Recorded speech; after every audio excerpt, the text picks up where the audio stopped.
ഇത് പറയുന്നത് പ്രവാചകരും ജിബ്രീൽ അലൈഹിസ്സലാമും ഇസ്രാഹ് മീറാജ് യാത്രയിലേക്കാണ്. അള്ളാഹുവിനെ കാണാൻ പോകുന്ന നേരത്ത് പ്രവാചകനും ജിബ്രീൽ അലൈഹിസ്സലാമും സ്വർഗവും നരകവും കാണാൻ പോകുന്നു. പ്രവാചകൻ വന്ന സന്തോഷത്തിലാണ് വാനലോകം മുഴുവൻ. എന്നാൽ അതിനിടയിൽ ഒരാൾ മാത്രം കരഞ്ഞു നിൽക്കുന്നുണ്ട്. പ്രവാചകൻ ആ മലക്കിനെ ശ്രദ്ധിച്ചു നിന്നു. മലക്കൊന്ന് ചിരിക്കുന്നു പോലുമില്ല.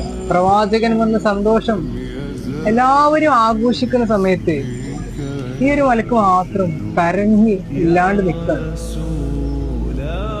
അപ്പൊ പ്രവാചകനെ ജിബ്രീൽ അലൈഹിസ്സലാമിനോട് ചോദിച്ചു, അതാരാണ് ആ മലക്ക്?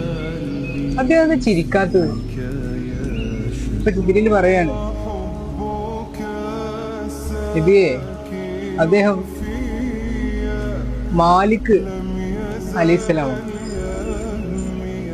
അദ്ദേഹം നരകത്തെ കാക്കുന്ന മലക്കാണ്.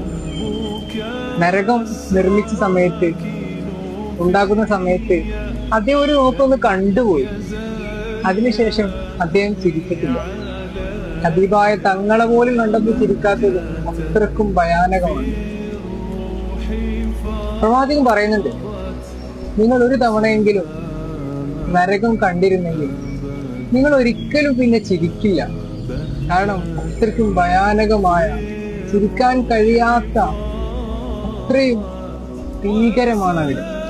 അല്ലാഹു നല്ല ആളുകളിൽ ഉൾപ്പെടുത്തുമാറാകട്ടെ. ആമീൻ.